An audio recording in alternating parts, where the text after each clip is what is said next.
आज हम जानेंगे राजस्थान के एक बहुत ही सुदृढ़ और महत्वपूर्ण दुर्ग जिसका नाम है जैसलमेर का दुर्ग।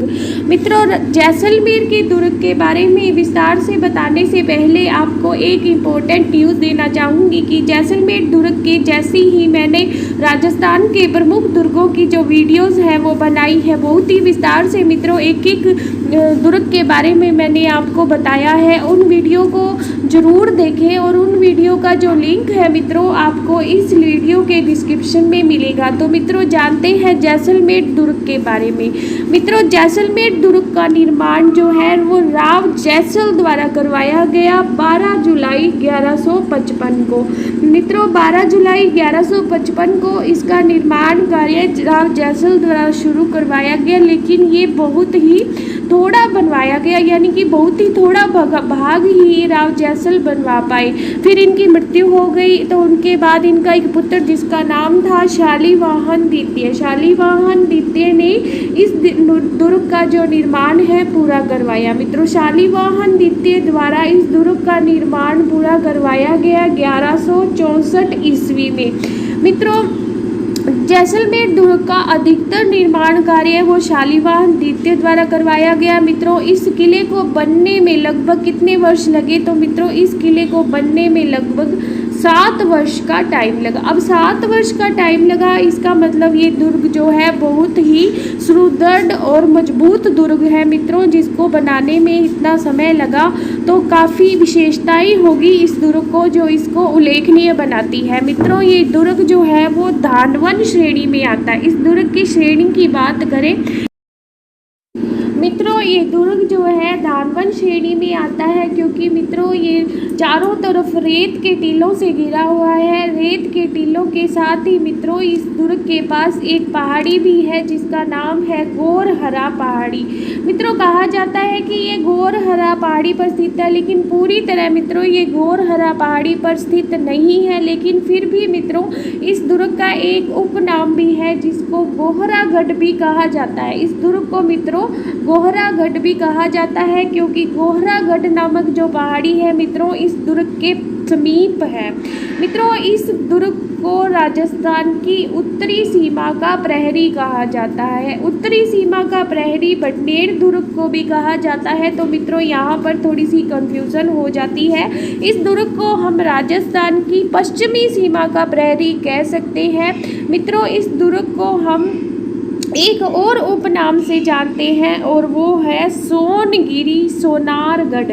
मित्रों, सोनारगढ़ इस दुर्ग को कहा जाता है। मित्रों, क्यों कहा जाता है? क्योंकि ये दुर्ग जो है पूर्णतः मित्रों पीले पत्थरों से निर्मित है। मित्रों, इसमें किसी प्रकार की चूने या सीमेंट का प्रयोग नहीं हुआ है, किसी प्रकार की ईंटों का प्रयोग नहीं हुआ है। ये पूर्णतः मित्रों जैसलमेर में पाई जाने वाले पीले पत्थरों से निर्मित है। और मित्रों इस दुर्ग में इन पीले पत्थरों की जो चिनाई है इसमें जिप्सम का प्रयोग हुआ है। किसी प्रकार की चूना या सीमेंट को छोड़कर मित्रों इस दुर्ग में जिप्सम का प्रयोग हुआ है। इस दुर्ग को मित्रों जैसानगढ़ की संज्ञा भी दी जाती है। तो मित्रों जैसानगढ़ इस दुर्ग को लोक काव्यों में कहा गया है। लोक काव्य यानी कि राजस्थान की संस्कृति से जुड़ा हुआ जितना भी साहित्य है उसमें मित्रों इस दुर्ग को जैसानगढ़ कहकर संबोधित किया गया। अबुल फजल जो मित्रों मुगल इतिहासकार हुए हैं उन्होंने इस दुर्ग को देखकर कहा कि ये ऐसा दुर्ग है जहाँ तक पहुँचने के लिए हमें पत्थर की टांगे चाहिए। क्योंकि पत्थर की टांगे क्यों चाहिए? क्योंकि ये चारों तरफ से रेत के धोरों से घिरा हुआ है। मित्रों, साधारण जो व्यक्ति है साधारण टांगे लेकर इस दुर्ग तक पहुंचना बहुत ही मुश्किल है। मित्रों, इस दुर्ग को देखकर ऐसा लगता है कि रेत के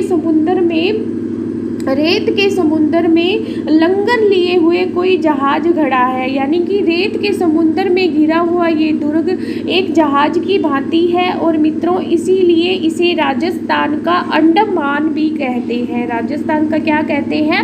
अंडमान कहते हैं। मित्रों, अंडमान क्यों कहते हैं? क्योंकि अंडमान निकोबार जो है वो राजस्थान के द्वीप हैं और राजस्थान के नहीं मित्रों भारत के द्वीप हैं जो चारों तरफ से जल से घिरे हुए हैं। इसी तरह मित्रों ये किला जो है वो चारों तरफ से रेत से घिरा हुआ है, इसीलिए इसे राजस्थान का अंडमान कहा जाता है। मित्रों, इसे रेगिस्तान का गुलाब भी कहा जाता है क्योंकि ये चारों तरफ अपनी स्वर्णिम आभा बिखेर रहा है। जिस तरह एक गुलाब जो है अपनी खुशबू से अपने आसपास के वातावरण को महका देता है, उसी तरह मित्रों ये जो किला है ये अपनी स्वर्णिम आभा से अपने चारों तरफ जो है अपनी सुंदरता को बिखेर रहा है। मित्रों, इस दुर्ग को त्रिकूट गढ़ भी कहा जाता है। त्रिकूटगढ़ क्यों कहा जाता है? क्योंकि मित्रों ये दुर्ग जो है त्रिकूट पहाड़ी के पास है। त्रिकूट पहाड़ी जो है इस दुर्ग को घेरे हुए है। ये एक त्रिकोणी पहाड़ी है, इसी कारण इसे त्रिकूटगढ़ भी कहा जाता है। गलियों का दुर्ग भी इस दुर्ग की एक उपनाम है, गलियों का दुर्ग। मित्रों, गलियों का दुर्ग क्यों कहा जाता है? क्योंकि इस दुर्ग के अंदर जब हम प्रवेश करते हैं तो इसमें मित्रों बहुत सी गलियां हैं। एक दरवाजे से दूसरे दरवाजे तक पहुंचने के लिए हमें बहुत सी गलियों का पार करना पड़ता है। तो मित्रों इस दुर्ग को गलियों का दुर्ग भी कहा जाता है। मित्रों, इस दुर्ग में राजस्थान का दूसरा बड़ा लिविंग फोर्ट है। दूसरा बड़ा लिविंग फोर्ट यानी कि आवासीय दुर्ग। दूसरे नंबर का आवासीय दुर्ग है चित्तौड़ का जो दुर्ग है मित्रों, वो पहला लिविंग फोर्ट है राजस्थान का। और ये जैसलमेर का जो दुर्ग है ये दूसरे नंबर का आवासीय दुर्ग है। दुर्ग के चारों तरफ मित्रों एक घाघरा नुमा परकोटा बना हुआ है पत्थरों से। इसी कारण मित्रों इस दुर्ग को कमरकोट भी कहा जाता है। क्या कहा जाता है? कमरकोट भी कहा जाता है, क्योंकि मित्रों घाघरा नुमा जो आकृति है वो इस दुर्ग के चारों तरफ परकोटे के रूप में बनी हुई है। मित्रों, इस दुर्ग का निर्माण जो केवल पत्थरों से किया गया है और इसमें मित्रों चूने का प्रयोग न करके जिप्सम व कली का प्रयोग ही किया गया है। ये इस किले की एक बहुत बड़ी विशेषता है। इसके साथ साथ मित्रों इस दुर्ग के अंदर 99 बुर्ज है। राजस्थान का एकमात्र ऐसा दुर्ग जिसमें सबसे ज़्यादा बुर्ज है। और ये मित्रों इस दुर्ग को सोनार किला कहा जाता है, क्योंकि ये पीले पत्थरों से निर्मित है और जब सूर्य की किरणें इस पर पड़ती हैं तो मित्रों इसकी स्वर्णिम आभा चारों तरफ बिखर जाती है। मित्रों, राजस्थान का एकमात्र ऐसा दुर्ग है जिस पर फिल्म भी बनी है, जिसका नाम है सोनार किला। और इस फिल्म का निर्माण किसके द्वारा करवाया गया? तो मशहूर फिल्मकार सत्यजीत रे द्वारा इस फिल्म का निर्माण करवाया गया, इस किले की सुंदरता को देखकर। और मित्रों इस फिल्म का नाम सत्यजीत फिल्म भी है। मित्रों, इस जैसलमेर दुर्ग को जनवरी 2005 में विश्व धरोहर सूची में शामिल किया गया। कब किया गया? जनवरी 2005 में विश्व धरोहर सूची में शामिल किया गया। साथ साथ मित्रों इस दुर्ग की ख्याति को बढ़ाने के लिए 2009 में इस दुर्ग पर 5 रुपये का डाक टिकट जारी किया गया। मित्रों, 5 रुपये का डाक टिकट जो है क्यों जारी किया जाता है? किसी भी कोई भी वस्तु, ऐतिहासिक वस्तु, इमारत, कोई भी मित्रों ऐतिहासिक हमारी विरासत है तो उस पर डाक टिकट इसलिए जारी किया जाता है ताकि उसे और ज़्यादा ख्याति मिल सके। इसलिए मित्रों इस दुर्ग को और ज़्यादा ख्याति प्रदान करने के लिए 2009 में 5 रुपये का डाक टिकट जो है वो इस दुर्ग पर जारी किया गया। ये मित्रों हमारे स्मरण रखने योग्य फैक्ट है, हमें स्मरण रखने चाहिए क्योंकि परीक्षा में इन फैक्ट से प्रश्न आना स्वाभाविक है। मित्रों, 2009 में आए भूकंप से इस दुर्ग में कुछ दरारें भी पड़ गई, ये भी हमें याद रखना होगा। मित्रों, इस दुर्ग का जो प्रवेश द्वार है वो अक्षय पोल कहा जाता है। अक्षय पोल जो है इस दुर्ग का मेन गेट है जिससे हम दुर्ग में प्रवेश करते हैं। मित्रों, जैसल कुआं इस दुर्ग का एक पेयजल स्रोत है जिसका निर्माण कहा जाता है कि भगवान कृष्ण ने कहा, जब भगवान कृष्ण और अर्जुन यहाँ पर घूमने के लिए आए तो अर्जुन को कहा भगवान कृष्ण ने कि मेरे वंशज यहाँ राज करेंगे।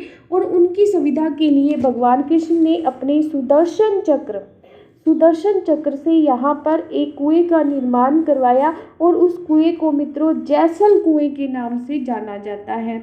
मित्रों, इसके साथ साथ इस दुर्ग का बादल महल बहुत खास है। वैसे तो मित्रों बादल महल राजस्थान के प्रत्येक दुर्ग में है, लेकिन यहाँ का बादल महल बहुत खास है क्योंकि यहाँ के बादल महल का निर्माण जो है यहाँ के जो रहने वाले यहाँ के जो मित्रों रहने वाले जो सिलावट है मजदूर कारीगरों द्वारा किया गया। और मित्रों इस दुर्ग को ये बादल महल जो है वो विशेष बनाता है क्योंकि ये 5 मंजिला है। और मित्रों ये बादल महल जो है ऊंचाई पर स्थित है। इस महल की मित्रों वास्तुकला ब्रिटेन की वास्तुकला की छाप जो है इस महल की वास्तुकला में हमें दिखाई देती है। मित्रों यहाँ का लक्ष्मी नारायण मंदिर बहुत ही भव्य है। इस मंदिर में भगवान विष्णु की पूजा होती है। भगवान विष्णु की मूर्ति इस मंदिर में स्थित है। ये मंदिर जो है लक्ष्मी नारायण मित्रों मंदिर जो है इस दुर्ग का वो प्रतिहार शैली से निर्मित है। यहाँ एक प्रश्न बन जाता है कि जैसलमेर दुर्ग में प्रतिहार शैली में निर्मित मंदिर कौन सा है। तो लक्ष्मी नारायण जो मंदिर है वो प्रतिहार शैली का मंदिर है। और मित्रों इस मंदिर का जो निर्माण है वो 1437 में महारावल बैरी शाल द्वारा करवाया गया। किसके द्वारा करवाया गया? महारावल बैरी शाल द्वारा करवाया गया। मित्रों कहा जाता है कि यहाँ की जो मूर्ति है वो लक्ष्मी नाथ जी की मूर्ति जो है वो मेड़ता से लाई गई, लेकिन कुछ लोगों का कहना है कि यहाँ की जो मूर्ति है वो स्वतः ही भूमि से प्रकट हुई। मित्रों महारावल जैसलमेर के जो राजा हैं, जैसलमेर के जो महारावल हैं, इनको ये जो राजा होते थे जैसलमेर के, इनको महारावल कहा जाता था। और इन्हीं महारावल द्वारा श्री लक्ष्मी नारायण जी को जैसलमेर का शासक माना जाता था और स्वयं को उनका दीवान मानते थे। मित्रों स्वांगिया देवी का मंदिर भी इस दुर्ग में बना हुआ है जो बाटी शासकों की कुल देवी है। मित्रों यहाँ पर जो स्वांगिया माता का मंदिर है उसको आईनाथ माता के मंदिर के नाम से भी जाना जाता है। किस माता के मंदिर के नाम से भी जाना जाता है? आईनाथ माता के मंदिर के नाम से भी जाना जाता है। मित्रों यहाँ की भव्य इमारत जिसका नाम है जीनभद्र सूरी भंडार।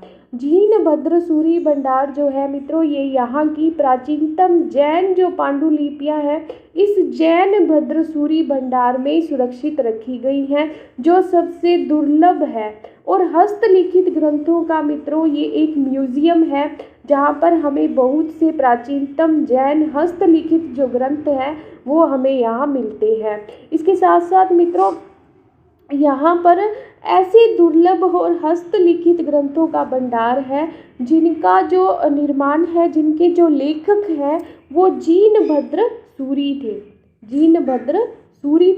जीनभद्र सूरी द्वारा हस्तलिखित ग्रंथों का मित्रों भंडार जो है हमें इस जीनभद्र सूरी ग्रंथ भंडार में मिलता है। तो मित्रों ये थी जैसलमेर किले की स्थापत्य कला के बारे में बताया मैंने। यहाँ पर जो हमें महल मालिए मिलते हैं, जो मंदिर मिलते हैं, उनके बारे में बताया मित्रों। अब हम जानेंगे मित्रों जैसलमेर किले के साकों के बारे में।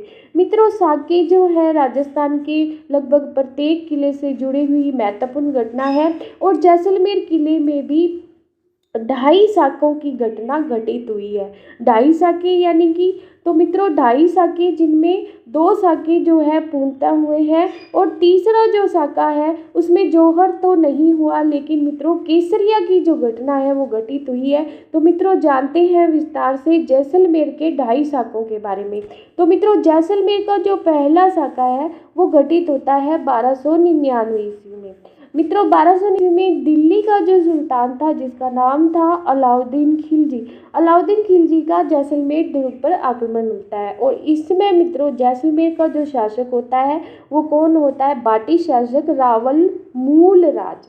मित्रों रावल मूलराज जो है उनके नेतृत्व में जो राजपूत हैं वो केसरिया करते हैं और कुंवर रतन सिंह जो इनकी पत्नी थी उनके नेतृत्व में राजपूत जो महिलाएं हैं वो जौहर को अंजाम देती हैं। मित्रों जैसलमेर का दूसरा साका जो है वो 1357 ईस्वी में होता है।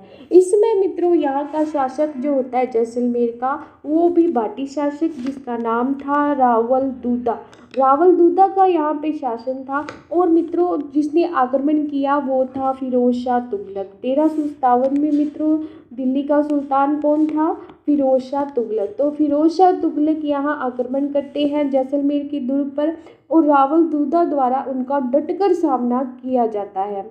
मित्रों, त्रिलोक सिंह व अन्य भाटी सरदार जो योद्धा होते हैं ये रावल दूदा के साथ होते हैं और शत्रु सेना से लड़ते हुए मित्रों ये वीर गति को प्राप्त होते हैं। शत्रु सेना से लड़ते हैं और रावल दूदा और उनके विश्वास पात्र जो सैनिक हैं रावल दूदा, इसमें जो जैसलमेर के शासक होते हैं रावल दूदा और उनके जो विश्वास पात्र भाटी सरदार होते हैं वो योद्धाओं की तरह शत्रुओं से लड़ते हुए वीर गति को प्राप्त होते हैं। वीर गति को प्राप्त होते हैं तो मित्रों इनके साथ साथ जो इनकी राजपूत वीरांगनाएं होती हैं इस किले की वो भी जौहर करती है, इसलिए इस दूसरे साके में भी जौहर और मित्रों इसके साथ साथ केसरिया दोनों घटनाएं घटित होती है। अब बात करते हैं मित्रों तीसरे से साके की। तो ये तीसरा साका कैसे घटित हुआ? तो तीसरा साका मित्रों घटित होता है 1550 ईस्वी में। 1550 ईस्वी की बात है मित्रों, तो यहाँ का शासक होता है लूणकरण। मित्रों लूणकरण जो है वो कंधार का शासक अमीर अली जो कंधार से पच्युत होकर लूणकरण के पास आता है। ये अमीर अली जो है मित्रों लूणकरण से शरण मांगते हैं, छिपने की जगह मांगते हैं। लूणकरण मित्रों इनको आंख मूंद कर इन पर विश्वास कर लेते हैं, लेकिन अमीर अली जो होता है मित्रों एक षड्यंत्र रचता है और अपने सैनिकों को स्त्रियों का वेश बनाकर जैसलमेर के किले में प्रवेश करवा देता है। लेकिन इस बात का मित्रों वहाँ के जो सैनिक होते हैं किले के सैनिक उनको पता चल जाता है और इन सैनिकों का भेद खुल जाता है कि ये महिलाओं के वेश में किले में प्रवेश कर गए हैं। मित्रों इस साके के अंदर विशेष बात क्या होती है कि इस जब भेद खुल जाता है तो लूणकरण और उसके जो विश्वास पात्र सरदार होते हैं वो अमीर अली के सैनिकों से डटकर मुकाबला करते हैं, वीर गति को प्राप्त करते हैं। राजपूत पुरुषों द्वारा मित्रों केसरिया तो किया जाता है इस साके में, लेकिन मित्रों इस साके में राजपूत महिलाओं द्वारा जौहर नहीं किया जाता। जौहर नहीं किया जाता क्योंकि राजपूत महिलाओं को पहले ही बंदी बना लिया जाता है अमीर अली के सैनिकों द्वारा। तो मित्रों इस तरह ये अर्ध साका कहलाता है और इस तरह घटती है राजस्थान में मित्रों जैसलमेर के 2.5 साकों की घटनाएं।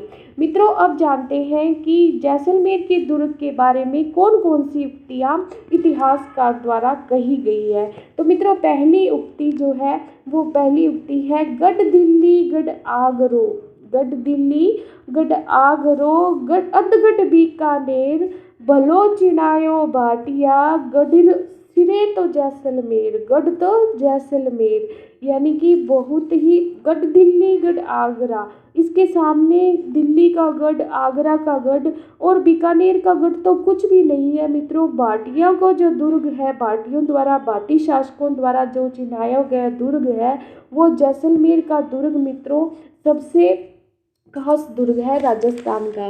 मित्रों इसके बारे में अबुल फजल ने कहा कि घोड़ा कीजे काठ का, घोड़ा कीजे काठ का,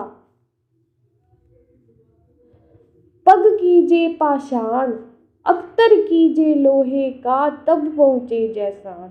तो मित्रों राजस्थान में जैसलमेर किले तक के पहुँचने के दुर्गम रास्ते को अबू फजल ने अपने इस दोहे में कहा कि घोड़ा कीजिए काठ का, यानी कि लकड़ी का घोड़ा हो हमारे पास और इसके साथ साथ जब पत्थर के पाँव हों और मित्रों हमारे पास लोहे का बहुत ही मजबूत जो है वो एक कवच हो तो ही हम इस दुर्ग तक पहुंच सकते हैं, अन्यथा इस रेतीले धोरों में बने हुए दुर्ग तक पहुंचने का रास्ता बहुत ही दुर्गम है। धन्यवाद मित्रों, जैसलमेर दुर्ग के बारे में इतना ही। Please like, subscribe and share this video.